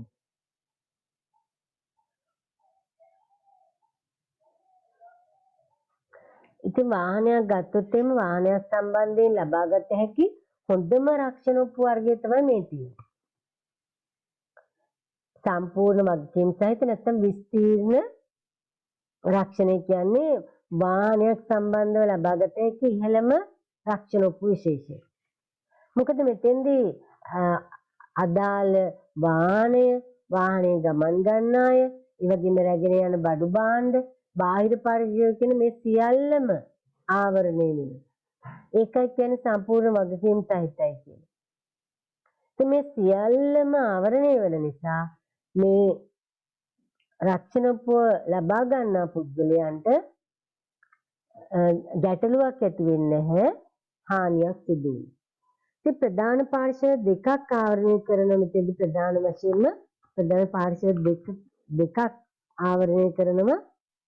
එකක් තමයි බාහිර පුද්ගලයන්, ඒ වගේම දීපල කියන ඒවත් මේ යටතේ ආවරණය. රටය, ඒ වගේම රටේ ගමන් ගන්න අය, බඩු භාණ්ඩ වගේම ප්‍රධාන වශයෙන්ම බාහිර පාර්ශ්වයන්ු ආවරණය වෙනවා. බාහිර පුද්ගලයෝ හා දීපල. දැන් හිතන්නකො මෝටර රථයක් මේ විස්තීර්ණ ඔප්පුව ලබාගත් මෝටර රථයක් අධිවේගී මාර්ගයේ හොරණස් ගැලණිගම ඉඳලා මේ කොට්ටාවට ගමන් කරනවා. ඒතර අධිවේගී මාර්ගයේදී හානිය සිදු වුණොත් එහෙම අන්න අධිවේගී මාර්ගයේ අර කණු වලට අනතුරකට ලක් වීම නිසා ඒ කණු වලට හානි වෙනවා. එවැනි අවස්ථාවකදී මේ විස්තීර්ණ නැත්නම් සම්පූර්ණ වගකීම් සහිත රක්ෂණ ඔප්පුව ලබාගෙන තිබුණා නම් රක්ෂණ ආයතනයේ විසින් අන්නර සිදු වුණු අධිවේගී මාර්ගයේදී අපි අදාළ රටේ නිසා සිදු වුණු හානි වෙනුවෙන් වන්දි ගෙවීම සිදු කරනවා. එතකොට එතෙන්දී බාහිර දීපල තමයි ආවරණය වෙන්නේ. පැහැදිලිද? බාහිර දීපල. ඒකම රටේ ගමන්ගත පුද්ගලයන්ට හානි වෙලා නම් ඒ අයට වන්දි ගෙවීම සිදු කරනවා. ඉතින් එහෙමනම් මේ ඔප්පුවේදී සියල්ලම එමෙත සියලු දෙනාම ආවරණය වෙනා වූ රක්ෂණ ඔප්පු විශේෂය. ඉතින් මේ ඔප්පු යටතේ අමතර ගෙවීමක් කරලා මම කිව්වනේ ඔබට මීට පෙර මම සාකච්ඡා කරා ඔබත් එක්ක ගිනි රක්ෂණ ඔප්පුවේදී පුළුවන් අමතර ගෙවීමක් කරලා තවත් අතිරේක ප්‍රතිලාභ ටිකක් ආවරණය කරගන්න. නැත්නම් අතිරේක ගෙවීමක් කරලා වෙනත් අවදානම් ටිකක් ආවරණය කරගන්න පුළුවන්. මම ඒ අවස්ථාවේදීත් අපිට පැහැදිලි කරා ගිනි රක්ෂණ ඔප්පුව වගේම තවත් ඔප්පුවක් තමයි මෝටර රථ වාහන ඔප්පුව කියන්නේ. ඒකටත් පුළුවන් අමතර ගෙවීමක් කරලා ආවරණය කරගන්න තවත් අනතුරු ටිකක් කියලා. ඉතින් මෝටර රථ වාහන ඔප්පුව ලබාගත් පුද්ගලයෙක්ට ඒ අදාළ පුද්ගලයා විස්තීර්ණ ඔප්පුවක් ලබා ගන්න. නැත්නම් සම්පූර්ණ වක්කින් සහිත ඔප්පුවක් ලබා ගන්න. එයාට ඒ ඔප්පුවට අමතරව සුළු ගෙවීමක් කරලා ගම්වතුර, ත්‍රස්තවාදී ක්‍රියා, කැරලි කෝලාහල කියන අතිරේක උපද්‍රවත් ආවරණය කරගන්න පුළුවන්. ඉතින් මේ උපද්‍රවත් ඇතුළත් කරලා ඔප්පුව ලබා ගැනීමේ හැකියාව තියෙනවා. මතක තියාගන්න විශේෂයෙන්ම සම්පූර්ණ වගකීම් සහිතවත් විස්තීර්ණ ඔප්පුවක් ගද්දී නිරන්තරයෙන්ම ඔබ මෙන්න මේ කියන අවදානම් තුනත් අතිරේක ගෙවීමක් කරලා ආවරණය කරගත්තොත් කිසිදු ගැටලුවක් නැතුව ස්වභාවික ආපදාවක් ඇති වුණොත් අර මම කිව්වේ ඔබට හිතන්නේම නැති විදිහට ගම්වතුර උවදුරු වලට ලක් වුණා පසුගිය වකවානුවල අවුරුදු 5ක් ඇතුළත දෙසරයක් විශාල ගම්වතුර උවදුරු වලට ලක් වුණා. එතෙන්දී රථ වාහන වලට සිදුණු හානිය මෙච්චරයි කියන්න බෑ දීපල වලට ව්‍යාපාරික ස්ථානවල. ඒතර මේ මෝටර රථ වලට හානි සිදුණු වෙලාවේදී මේ ගම්වතුර අවදානම එහෙම නැත්නම් මේ උපද්‍රවය ආවරණය කරගෙන තිබුණා මේ ෆුල් ඉන්ෂුරන්ස් එක යටතේ එයාලට වන්දි ලබා දීම සිදු කරනවා. ඒ වගේම ත්‍රස්තවාදී ක්‍රියා. දැන් අපි ගත්තොත් එහෙම වසර දෙකකට ආසන්න වෙන මේ අප්‍රේල් වලට සහරාන් සිදු කළ මේ සාහසික ක්‍රියාවක. ඒ සහරාන් සිදු කරේ නැත්නම් අපි ඒක හඳුනන්නේ පාස්කු ප්‍රහාරය කියලා. මේ පාස්කු ප්‍රහාරය සිදු කරේ පාස්කු ප්‍රහාරය කියන එකත් ත්‍රස්තවාදී ක්‍රියාවක් විදිහට ගන්න පුළුවන්. ඒතකොට එවැනි අවස්ථාවකදී කිසියම් වූ වාහනයකට රථ වාහන වලට හානි සිදු වුණා නම් එවැනි අවස්ථාවක මෙන්න මේ කියන ආවරණය ලබාගෙන තිබුණා නම් එවැනි මෝටර රථ සඳහා වන්දි ලබා ගන්න පුළුවන්. ඔබට මතකද දැන් පාස්කු ප්‍රහාරයෙන් පස්සේ දැඩි ලෙස කතා බහට ලක් වුණා වාහන වලට බෝම්බ සවි කරනවා කියලා. එතෙන්දි පාසල් වල ගෙනිච්ච වාහන නතර කරන්නේ කොහොමද? තියන්නේ කොහොමද? වාහනයට සහ දරුවන්ට හානි වෙයි. ඊළඟට හෝටල් වල වාහන ඇතුළත් කර ගැනීමේදී වාහනයට කණ්ණාඩියක් අල්ලලා බැලුවා. මේ වගේ බොහෝ දේවල් කරන්න සිදු වුණා සාමාන්‍ය ජන ජීවිතයට අමතරව මෙන්න මේ ත්‍රස්තවාදී ක්‍රියාව හේතුවෙන්. ඊට පෙර ඔබට මතක ඇති විශාල විදියට මේ ත්‍රස්තවාදී ක්‍රියා එහෙම නැත්නම් මේ ප්‍රභාකරන්ගේ ත්‍රස්තවාදී ක්‍රියා හේතුවෙන් අවුරුදු 30ක් ඉතා දුෂ්කර අත්දැකීම් වලට මුහුණ දුන් ශ්‍රී ලංකාව වගේ රටක මේ ගමන් යන පුද්ගලයා නැවත ගෙදරට එනකන් දකින්නව කියන එක ඉතාම මේ සාමාන්‍ය නොවන දෙයක් බවට පත් වුණා. මොකද ඒ තරමටම බස් රථවල බෝම්බ පිපිරෙව්වා. එතකොට මේවා සියල්ල ත්‍රස්තවාදී ක්‍රියා. තවත් අවස්ථාවක කොයි වෙලාවක කියන්නේ දැන් විශ්වවිද්‍යාල වගේ පරිසරයක් තුළ මේ විශ්වවිද්‍යාල ආචාර්යවරු අනිවාර්යයෙන්ම මේ කැරලි කෝලාහල කියන උපද්‍රවය ආවරණය කරගන්න අරන් තියෙනවා නම් හොඳයි මේ රක්ෂණ ආවරණයක් තමන්ගේ මෝටර රථය සම්බන්ධ. මොකද විශ්වවිද්‍යාලවල ගැටුම් ඇතිවීම කොයි මොහොතේ වෙනවද කියන්නේ නැහැ. තරුණ පිරිස ඉන්නේ මොන මොහොතේ යම් යම් ඝටනයන් ගැටුම් කැරලි කෝලාහල රේත් කරගන්නවද කියලා කියන්නේ.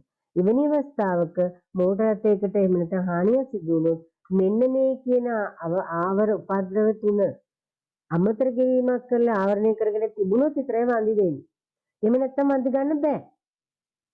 ඒ නිසා මතක තියාගන්න කිසියම් වූ ආරක්ෂිතේ තමන්ගේ මෝටර රථය රක්ෂණය කිරීමේදී ලබා ගන්න බලාපොරොත්තු වෙන්නේ සම්පූර්ණ වගකීම් සහිත රක්ෂණ ඔප්පුවක් නම්, එහෙම නැත්නම් විස්තීර්ණ වගකීම් ඔප්පුවක් නම්, එවැනි අවස්ථාවක අමතර ගෙවීමක් කිරීම තුළ ගම් වතුර කියන ස්වභාවික ආපදාව, ත්‍රස්තවාදී ක්‍රියා, ඒකම කැරලි කෝලාහල කියන මෙන්න මේ කියන උපද්‍රව වෙනුවෙන් අතිරේක මුදලක් ගෙවලා ආවරණය මේ ඔප්පුව යටතේම ලබා ගන්න පුළුවන්. ඒක කොච්චර වැදගත්ද, වටිනාකම් සහිතද කියන එක ඔබට තේරෙයි ප්‍රායෝගිකව අත්දැකීම් එක්ක. ඉතින් දෙවෙනි ඔප්පු වර්ගය තමයි තෙවන පාර්ශ්ව ගිනිහා සොර බිය රක්ෂණය කියන්නේ. එතකොට මෙන්න මේකත් වාහන සම්බන්ධයෙන් රක්ෂිතයන් විසින් ලබා ගන්නා වූ තවත් ඔප්පු විශේෂයක්. ඒතර මේ ඔප්පුව ගැන ගත්තොත් මේ මගින් වාහනයකට ගින්නක්, එහෙම නැත්නම් සොරකම් කිරීමක්, සොර සතුරු වදුරක් වැනි හේතු නිසා හානි වුණොත් එහෙම ඒ හානි වලට අමතරව බාහිර පුද්ගලයන්ට දීපල වලට සිදුවන හානි ආවරණය කරගන්න පුළුවන් තෙවන පාර්ශ්ව ගිනිහා සොර බිය රක්ෂණය.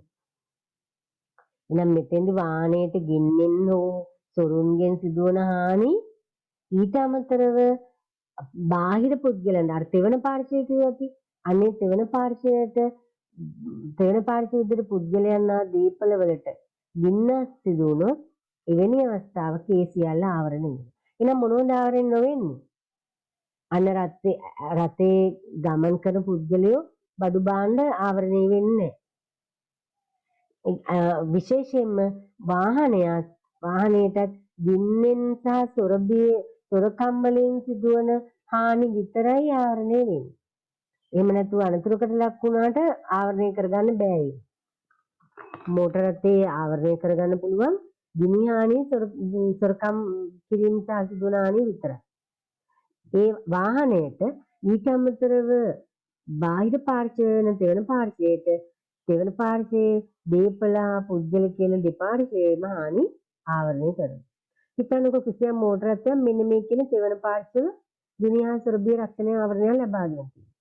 මේ මෝටර රථය අධිවේගී මාර්ගයේ ගැලණි ගම සිට අපි කියනකො මාතර දක්වා ගමන් කරනවා කියලා. මේ ගමන් කිරීමේදී සමහරවිට එක්ක මෝටර රථේ රත් වෙලා වැඩි වීම නිසා වෙන්න පුළුවන්. මේ වගේ හේතුවක් නිසා ගිනි ගන්නවා. ගිනි ගන්නකොට එහෙමනම් එවැනි අවස්ථාවකදී දැන් අධිවේගී මාර්ගයේ ගමන් කරන්නේ අධිවේගී මාර්ගයේ ගමන් කිරීමේදී මේ තෙවන පාර්ශ්වයේ ගිනිහා සොර බිය රක්ෂණ ආවරණය ලබාගෙන තියෙනවා නම් ගින්නක් වගේ දෙයක් ඇති වුණොත් විතරයි පුළුවන්කම තියෙන්නේ අන්නර මෝටර රථයට සිදුවන හානිය ආවරණය කරගන්නත්. ඒ නිසා සමහර වෙලාවට අවට මෝටර රථයකට වගේ හානි සිදු වුණොත් ඒව ආවරණය කරගන්න. එහෙම නැත්නම් මෝටර රථය අනතුරකට ලක් වීම විතරක් සිදු වුණා නම් කිසිම අවස්ථාවකදී ඒ මෝටර රථයට ආවරණය ගන්න බෑ. නමුත් ඒ බාහිර පාර්ශ්වයට සිදුවන හානි ආවරණය කරගන්න නැත්නම් බාහිර පාර්ශ්වයේ දීපලා පුද්ගල යන්ට සිදුවන හානි විතරක් ආවරණය කරගන්න පුළුවන්. මේ රක්ෂණ උප විශේෂත්වයේ තියෙන්නේ අර සම්පූර්ණ වගකීම් සහිත එහෙම නැත්නම් අපි මීට පෙර කතා කරපු විස්තීර්ණ රක්ෂණයට වඩා වාරික එහෙම නැත්නම් රක්ෂණ උප ලබා ගන්න ගිවන්න වෙන වටිනාකම අඩුයි. ඊළඟ එක තමයි අවම තෙවන පාර්ශ්ව රක්ෂණය. මේ රක්ෂණයෙන් ගත්තොත් මේ රක්ෂණය මගින් තෙවන පාර්ශ්වයේ විතරමයි ආවරණය වෙන්නේ. තෙවන පාර්ශ්වයේ කියුවේ බාහිර පාර්ශ්වය. එහෙනම් බාහිර පුද්ගලයන් හා දේපල වලට සිදුවන හානි විතරමයි ආවරණය කරන්නේ. එහෙම නැතුව කිසිම විදියකින් අනිකුත් සියල්ල ආවරණය කිරීමක් වෙන්නේ. ඉතාම අඩු වාරිකයක් වෙන්නේ ඒ වාරිකේ නැත්නම් වටිනාකම වර්ෂයකට එක වතාවයි ගෙවන්න ඕනේ. මේ මෝටර රථ රක්ෂණ ඔප්පුව මහා මාර්ගයේ ධාවනය කිරීමට සෑම වාහනයකටම අවම වශයෙන්වත් තියෙන්න ඕන ඔප්පු විශේෂයක්. ඕනෑම වාහනයක් මාර්ගයේ ගමන් කරන්න නම් මාර්ගයට දාන්න නම් අනිවාර්යයෙන්ම මෙන්න මේ අවම තෙවන පාර්ශ්ව රක්ෂණයක්වත් ලබාගෙන තියෙනවා. ඉතාම අඩු වටිනාකම භාරිතයක් තමයි වෙන්නේ. ඒ උදාහරණයක් විදිහට හිතන්නකෝ දැන් අවම තෙවන පාර්ශ්ව රක්ෂණ උපකරණ ලබාගත්තු මෝටර රථයක් අධිවේගී මාර්ගයට එක් කරනවා.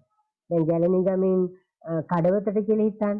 දැන් මේ මාර්ගය ගමන් කිරීමේදී අධිවේගී මාර්ගය ගමන් කරද්දී අනතුරකට ලක් වෙනවා. එවැනි අවස්ථාවක රථයට ගෙවන්නෙත් නැහැ, රථයේ ගමන් කරන පුද්ගලයන්ට ගෙවන්නෙත් නැහැ, රථයේ තිබුණු බඩු භාණ්ඩ විනාශ වෙනා නම් ඒවට ගෙවන්නෙත් නැහැ. ගෙවන්නේ තෙවන පාර්ශ්වයට විතරයි. එහෙනම් සමහරලාට අධිවේගී මාර්ගයට හානි වෙලා නම් අන්න ඒකට වන්දි ගෙවනවා. ඒකම අධිවේගී මාර්ගයේ ගිය වෙනත් රථයකට හානියක් වෙලා නම් ඒවට ගෙවනවා. මේ තෙවන පාර්ශ්වයට විතරමයි ගෙවීම කරන්නේ. පැහැදිලිද? එනම් මේ රක්ෂණය අනිවාර්යයෙන්ම තියෙන්න ඕන මොනවටද? වාහනයක් මාර්ගයට එක් කරන්න. එතෙන්දි වැඩියට වටහා ගන්න අධිවේගී මාර්ගයට නෙමෙයි මාර්ගයට මහමගට එක් කරන්න. හරි එහෙනම් ලියා ගන්නකො පළවෙනි එක.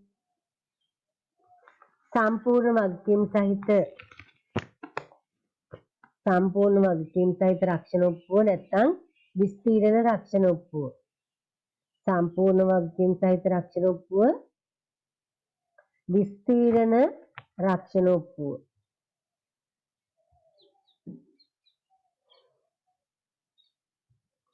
ලියා ගන්න ඡේදයක් විතර එනම් අදාළ වාහනයට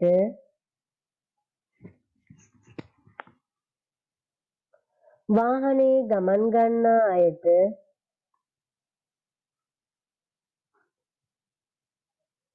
රැගෙන යන භාණ්ඩවලට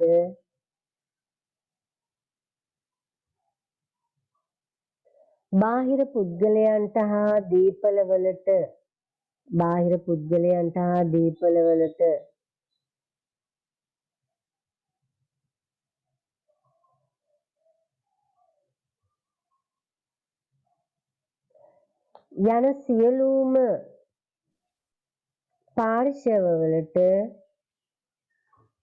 යන සියලුම පාර්ශවවලට සිදුවන හානි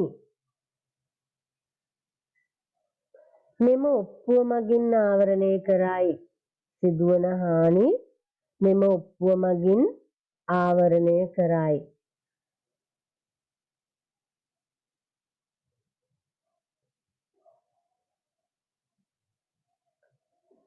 ඒ අනුව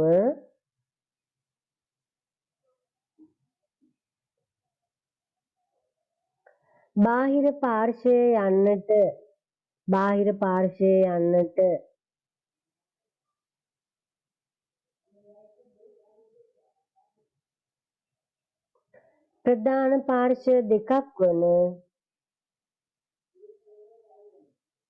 ප්‍රධාන පාර්ශ්ව දෙකක් වන පුද්ගලයන් හා දේපල යන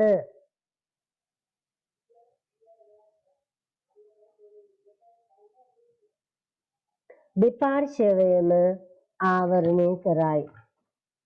පුද්ගලයා හා දේපල යන දෙපාර්ශ්වයම ආවරණය කරයි. අලුත් ඡේදකෙල යන විස්තීර්ණ ඔප්පුව යටතේම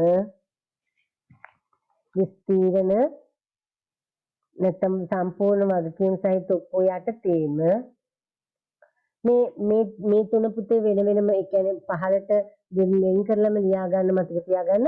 මෙහෙම 1 2 3 හරි නැත්නම් ඉරි කැලි දාලා තරුව ලකුණක් දාලා ලියන්න. ගම් වතුර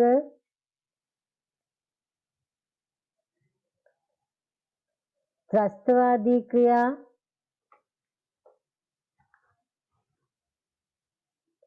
කැරලි කෝලාහල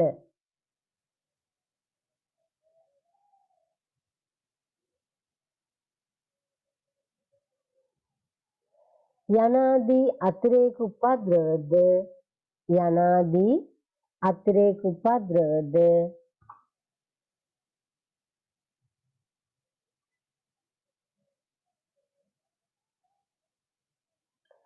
අමතර ගෙවීමක් කිරීමෙන්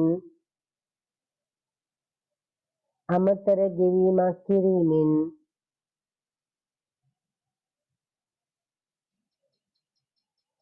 ආවරණය කර ගැනීමේ හැකියාව ඇත. අමතර ගෙවීමක් කිරීමෙන් ආවරණය කර ගැනීමේ හැකියාව ඇත.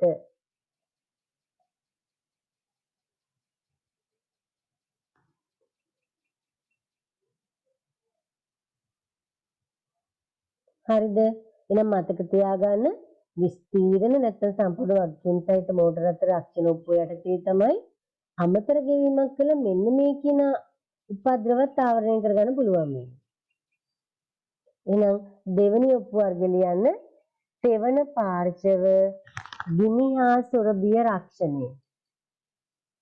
මේකෙන් ආවරණය වෙන්නේ මේ මාතෘකාවේ තියෙන තුන විතරයි. තෙවන පාර්ශවය ආවරණය වෙනවා. මෝටර රථයට හානියක් වුණොත් නිකන් අවබෝධ කරගන්නකො මේ මාතෘකාවෙන්. මෝටර රථයට අනතුරක් වුණොත් මෙන්න මේ හානි දෙකෙන් තොරව ගිනි හෝ සොරබිය හානි වලින් තොරව මෝටර රථයට අනතුරක් වුණොත් ආවරණය වෙන්නේ තෙවන පාර්ශවය විතරයි. පැහැදිලිද? ඊට අමතරව ගිනි හා සොරබිය උවදුරු ආවරණය කරනවා. එහෙනම් ලියාගන්න මාතෘකාව තෙවන පාර්ශව ගිනි හා සොරබිය රක්ෂණය.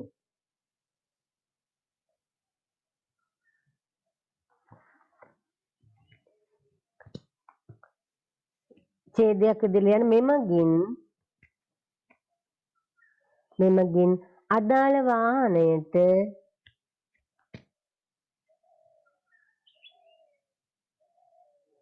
ගින්නෙන් හා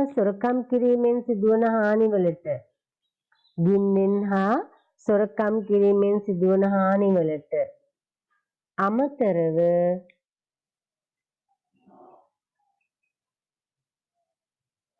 බාහිර පුද්ගලයන්ට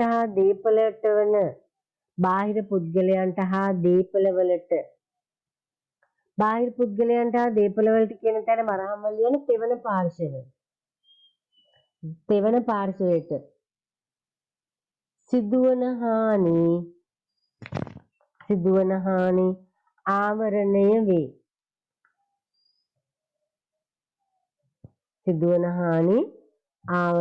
වේ.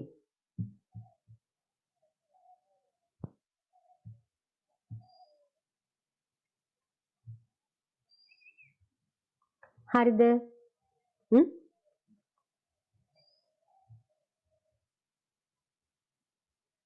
දැන් ලියාගන්නකො තුන්වෙනි උප වර්ගය අවම තෙවන පාර්ශව රක්ෂණය.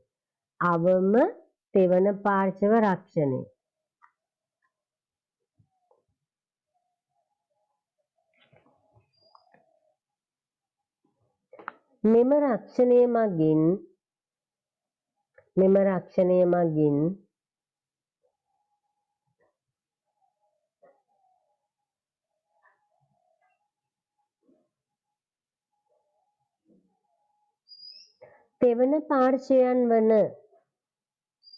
තෙවන පාර්ශවයන් වන පුද්ගලයන්ට හා දේපළවලට සිදුවන හානි පමණක්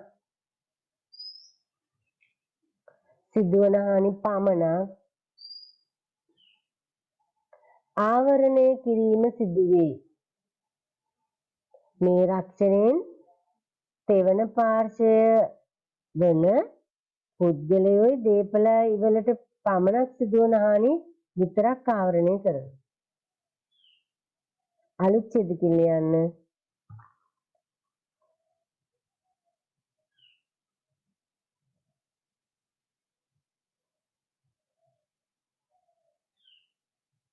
ඕනෑම මෝටර රථයක් වරහන් වල ලියන වාහනයක්.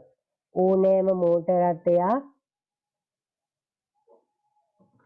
වරහන් වල ලියන වාහනයක් මහා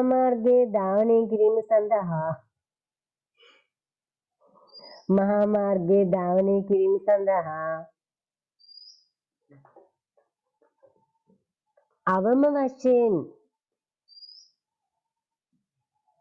අවම වශයෙන් ඉන්වර්ටඩ් කමා ඇතුලේ ලියන්න අවම තෙවන පාර්ශව රක්ෂණයක්. අවම තෙවන පාර්ශව රක්ෂණයක්.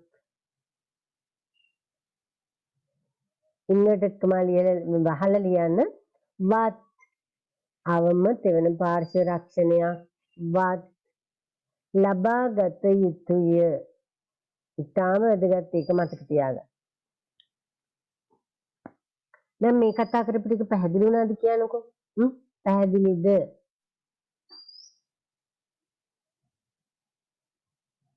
මේ කතා කරපු ටික පැහැදිලි වුණාද පුතේ? කතා කරන්නකො දරුවනේ.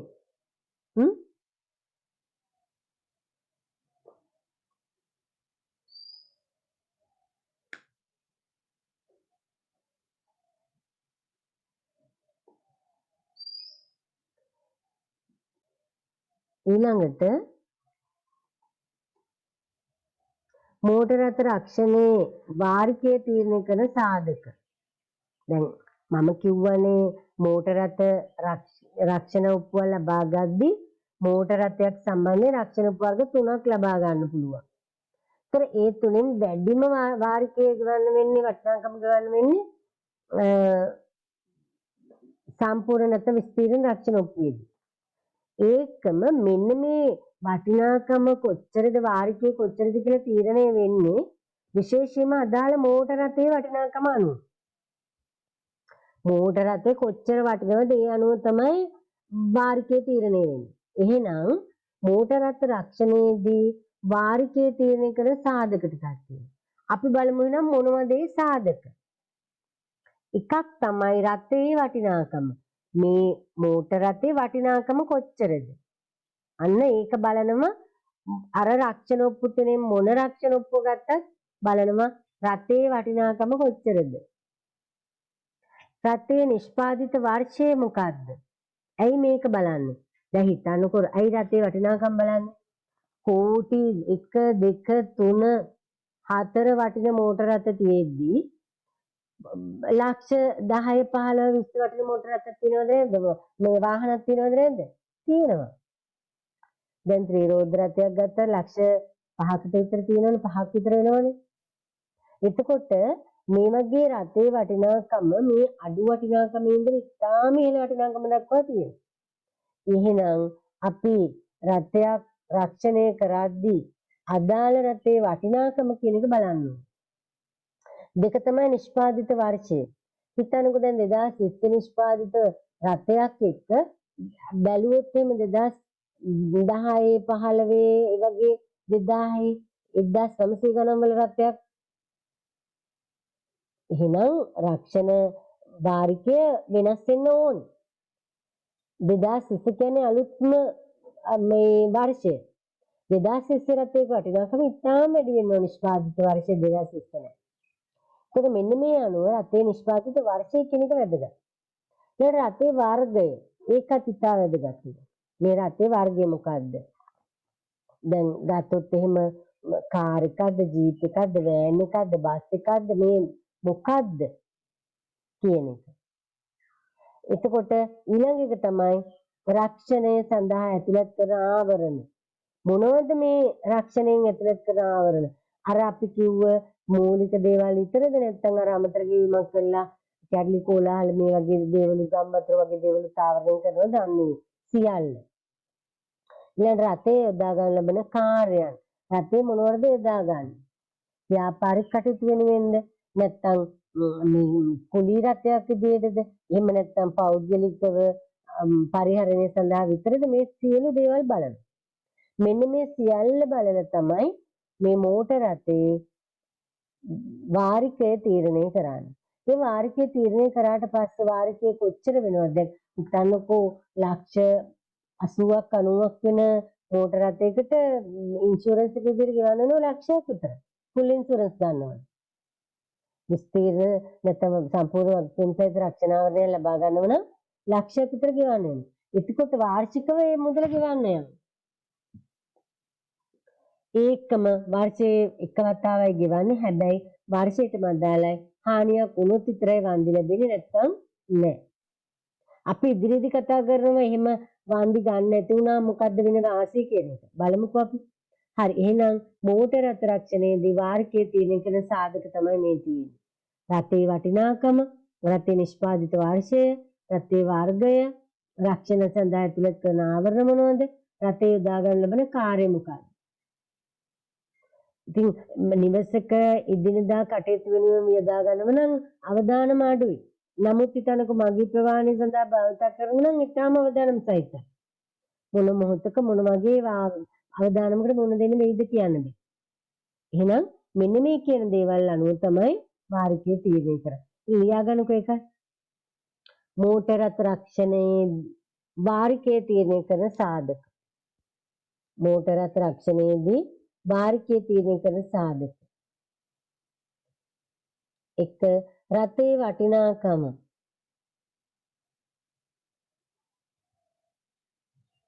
2. රථේ නිෂ්පාදිත වර්ෂය.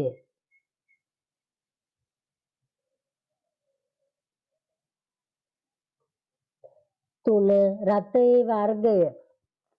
රථයේ වර්ගය.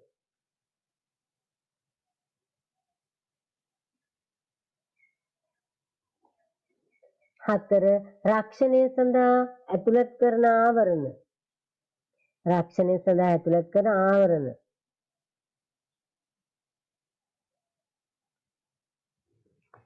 5. රථය යොදා ගන්න ලබන කාර්යයන්. රථය යොදා ගනු ලබන කාර්යයන්. මොන වගේ වැඩ සඳහාද මේක යොදා ගන්න?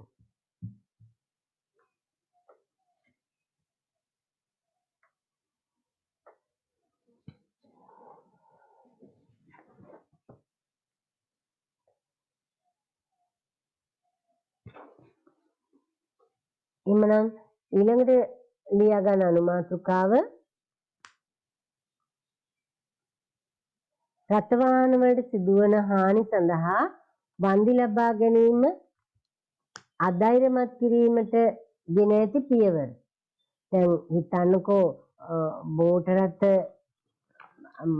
රථයක් අනතුරකට ලක් වුණාම සමහර වෙලාවට ඒ අනතුර අනුව රක්ෂණ ආයතනයට වෙනම කතා කරලා කියනවා මෙන්න මේ අනතුරක් වුණා කියලා රක්ෂණ ආවරණය ඉල්ල. එහෙම නැත්නම් වන්දි ඉල්ල. ඉතින් එකම රථයකට වසරකට අවස්ථා කිහිපයක් හානි සිදු වුණොත් ඒ වගේ වන්දි ඉල්ලීම ගැටලුවක් නැහැ. නමුත් සමහර අවස්ථාවල සමහර මෝටර රථ තියෙනවා කිසිම හානියක් වෙලා නැහැ. අවසානයේ ඒ කියන්නේ අදාළ රක්ෂණාවරණය අවසන් වන මාසය හෝ අවසන් වන සතිය තුල හානියක් සිදු වුණොත් එවැනි අවස්ථාවලදී එහෙම නැත්නම් ඉතාම සුළු සීරීම් මේ වගේ පොඩි පුංචි ආවරණය කරගත හැකි හානි සිදු වුණොත් එවැනි දේවල් වලදී මේ රථවාහන හිමියන් වන්දි ඉල්ලන්නේ රක්ෂණ ආයතනය. ඒකට හේතුව තමයි එහෙම වන්දි ඉල්ලන එක වළක්වන්න නැත්නම් ඒක අධෛර්යයටපත් කරන්න හේතු තියෙනවා. එකක් තමයි සුළු අනතුරු සම්බන්ධයෙන් මෙතන පුතේ රක්ෂණ තියෙන රක්ෂණ සමාගම එකඟ වූ යම් නිශ්චිත ප්‍රමාණයක් දක්වා වන්දි නොඉල්ලීම වෙනුවෙන් වාරිකයෙන් යම් ප්‍රමාණයක් අඩු කරනවා. ඒ කියන්නේ දැන් හිතන්න අපි 2020 ජනවාරි 31 රක්ෂණ උප්පුව ලබා ගන්නවා. විස්තීර්ණ රක්ෂණ උප්පුව ලබා ගන්නේ 2020 ජනවාරි 31. එහෙනම් දැන් 2021 ජනවාරි 31 වෙනකොට ඔප්පුව මොකද වෙන්නේ? කල් පිරලි ඉවරයි. අන්න ඒ අතරතුර හානියක් වුණොත් වන්දි ගෙවනවා. හානි වෙලා නැත්නම් මොකුත් කරන්නේ නැහැ, ගෙවන්නේ. හැබැයි 2020 ජනවාරි 31 ඉඳලා 2021 ජනවාරි 31 දක්වා කිසිම හානියක් වෙනුවෙන් වන්දි ඉල්ලීම අදාළ මෝටර රථයේ කරලා නැත්නම් එවැනි අවස්ථාවකදී එයාට පුළුවන්කම තියෙනවා අදාළ රක්ෂණ සමාගමෙන් ඉල්ලන්න no claim bonus එහෙම නැත්නම් හිමිකම් නොපෑමේ ප්‍රසාද දීමනාව. අපි ඒක හඳුනනවා no claim bonus. කියන්නේ අපි ඉල්ලීමක් කරලා නැති නිසා අන්න ඒ වර්ෂයට අදාළව යම්කිසි අඩු කිරීමක් ඊළඟ වර්ෂයේ ලබා ගන්න රක්ෂණ ඔප්පුවෙන් අඩු කරන්න කියලා. දැන් 2021 ජනවාරි 31 වෙනකොට රක්ෂණ ඔප්පුව අවසන් නම් අදාළ වාහනේට අලුත් කරන්න වෙනවා 2021 ජනවාරි 31 තවත් අලුත් ඔප්පුවක් ගන්න ඕන 2022 ජනවාරි 31 වෙනකම්. එහෙනම් මෙන්න මේ කියන අතර කාලපරාසය තුල ලබා ගන්න ඔප්පුවට අඩු කිරීමක් කරනවා අර කලින් අවුරුද්දේ වන්දි ඉල්ලල නැති නිසා. අපි ඒක හඳුනන හිමිකම් නොපෑමේ ප්‍රසාද දීමනාම. මෙන්න මේක ගන්න ධෛර්යමත් කරන ගොඩාක් සමාගම් රක්ෂණ සමාගම් රක්ෂිතයාට හිමිකම් පාන්න අවස්ථාව දෙන්නේ නැහැ. එමණත ඒක අවස්ථාව ලබා ගන්න උනන්දු කරන්නේ නැතුව මේ ප්‍රසාද දීමනාව ලබා ගන්න අවස්ථාව ලබා දෙනවා. එතකොට ඒක රක්ෂිතයාට වගේම රක්ෂකයාටත් හොඳයි. ඒ හිමිකම් නොපෑමේ ප්‍රසාද දීමනාව කියන්නේ ඒක. no claim bonus. මේ මෝටර රථ රක්ෂණයේදී රක්ෂණ අලුත් කරද්දී වාර්ෂිකව අලුත් කරන්න එපා. අන්නේ තෙන්දි ගත වූ වර්ෂය කියන්නේ පෙර වර්ෂය.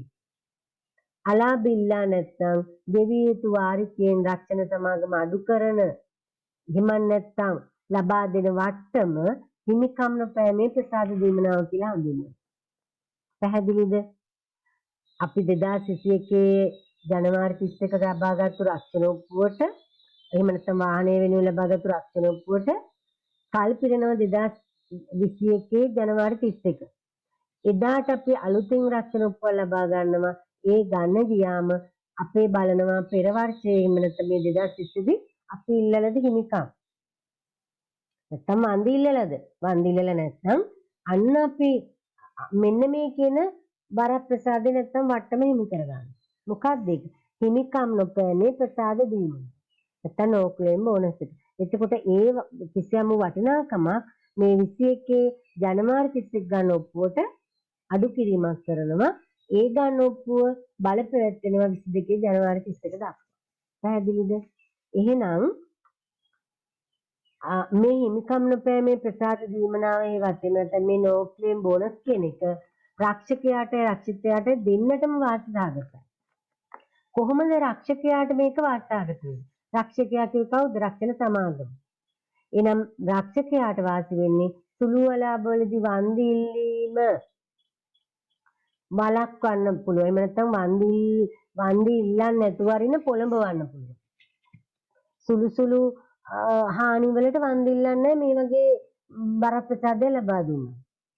දෙවෙනි එක තමයි රක්ෂණය අලුත් කරද්දී වෙනත් රක්ෂණ සමාගමකට යන්නේ. ඇයි? කලින් සමාගමේම තමයි රක්ෂණය කරන්නේ. ඇයි? අර no claim bonus එක ලබා ගන්න ඕන නිසා මේ කලින් රක්ෂණය කර සමාගමේම රක්ෂණ උප ලබා ගන්න. ඒ වගේම මෙහෙයුම් වියදම අඩු කර ගන්න පුළුවන්. මෙහෙයුම් වියදම හිතන්නකෝ දැන් මේ එහෙම නොකර හිටියනම් විටින් විට එකම රට වෙනුවෙන් වතාවන් ගණනාවක් යන්න වෙන්න පුළුවන්. නියෝජිතෙක් පුද්ගලෙක් යවනවා වෙන්න පුළුවන් මේ අවශ්‍යතා ඉටු කරන්න. නමුත් එහෙම කරන්න අවශ්‍ය වෙන්නේ නැහැ. හේතුව සුළු ඒ වගේදී මේ රක්ෂිතයා වන්දි ඉල්ලන්නේ නැති නිසා. ඉතින් මේ රක්ෂකයාට වගේම මේ රක්ෂකයාට ලැබෙන වාසි රක්ෂිතයාටත් වාසිදායකයි. ඒකට හේතුව රක්ෂිතයාට පුංචි සිදුවන අවදානම් වළක්ව ගන්නත් එයා උනන්දු කරන පොළඹවනවා. ඒකම එයා මේ හිමිකම් නොපෑමේ ප්‍රසාද දීමනාව කෙනෙක් වාසිදායකයි. එයාට වාර්ෂිකය ගෙවන්න. ඉතින් එහෙනම් ලියා ගන්නකො මේ මාතෘකාව. රථ වාහන වලට සිදුවන හානි සඳහා රථ වාහන වලට සිදුවන සුළු හානි සඳහා රථ වාහන වලට සිදුවන සුළු හානි සඳහා වන්දි ලබා ගැනීම අධෛර්යමත් කිරීමට ගෙන ඇති පියවර. රථ වාහන වලට සිදුවන සුළු හානි සඳහා වන්දි ලබා ගැනීම අධෛර්යමත් කිරීමට ගෙන ඇති පියවර. ඡේදයක් ඉදිරි ලියා ගන්න. සුළු අනතුරු සම්බන්ධයෙන් රක්ෂණ සමාගම එකඟ වූ රක්ෂණ සමාගම එකඟ වූ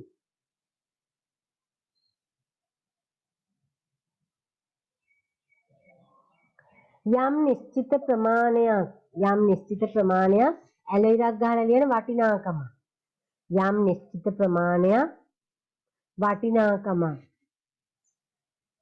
දක්වා වන්දි නොඉල්ලීම වෙනුවෙන්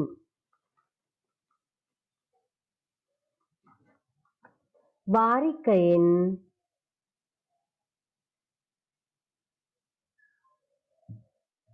ප්‍රමාණයක් අඩු කිරීම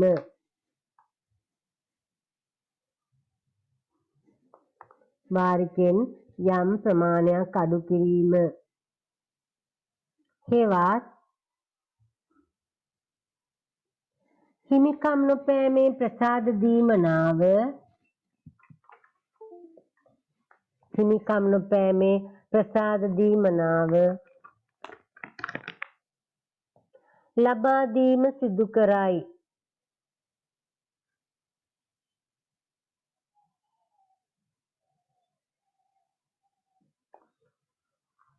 හොඳයි. දැන් එහෙනම් ලියන්න මොකක්ද මේ හිමිකම් නොපෑමේ ප්‍රසාද දීමනාව කියන්නේ? අනුමාතුකාව ලියන්න හිමිකම් නොපෑමේ ප්‍රසාද දීමනාව. ඒකම ඉංග්‍රීසියෙන් ලියාගෙන non claim bonus no claim bonus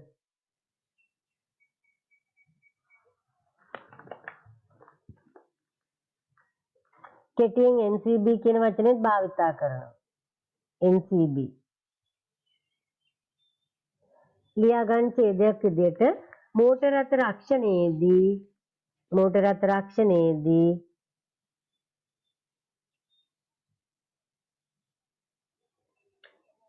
රක්ෂණ ඔප්පුව අලුත් කරන විට වරහමල් යන වාර්ෂිකව රක්ෂණ ඔප්පුව අලුත් කරන විට වරහමල් යන වාර්ෂිකව ගත වූ වර්ෂයේදී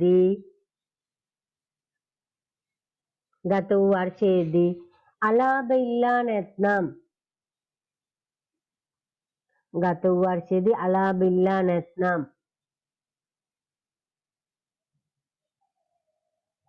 ගෙවිය යුතු වාරිකයෙන්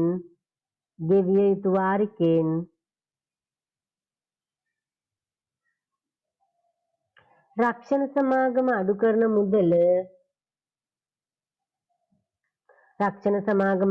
මුදල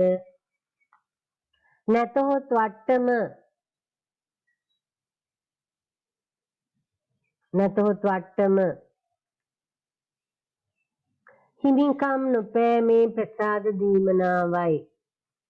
හිමිකම් නොපෑමේ ප්‍රසාද දීමනාවයි.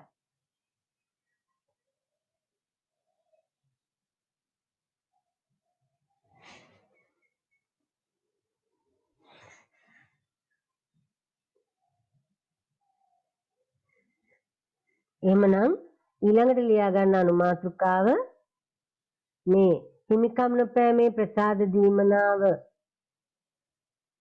දීමනාවෙන් රක්ෂකයාට ලැබෙන වාසි. අනුමාතෘකාවල් ලියන්න හිමිකම් නොපෑමේ ප්‍රසාද දීමනාවෙන් රක්ෂකයාට ලැබෙන වාසි. රක්ෂකයා කියව කවුද අපි? රක්ෂණ සමාගම. රක්ෂණ සමාගමට මොනවද ලැබෙන වාසි? වාසි 3ක් ලැබෙනවා.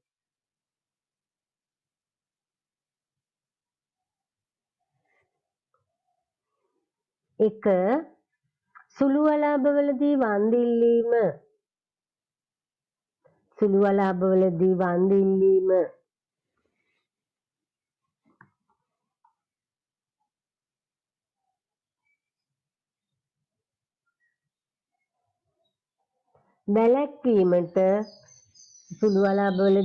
ඉල්ලීම වැළැක්වීමට රක්ෂිතයා පෙළඹීම.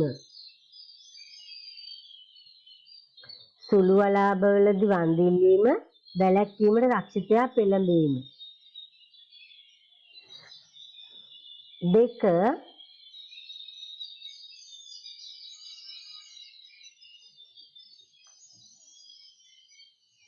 රක්ෂණය අලුත් කිරීමේදී රක්ෂණය නැත්නම් රක්ෂණ ඔප්පුව අලුත් කිරීමේදී රක්ෂණය නැත්නම් රක්ෂණ ඔප්පුව අලුත් කිරීමේදී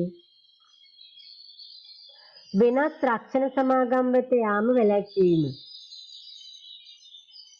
රක්ෂණය අලුත් කිරීමේදී නැත්නම් රක්ෂණ ඔප්පුව අලුත් කිරීමේදී වෙනත් රක්ෂණ සමාගම් වෙත යාම වැළැක්වීම.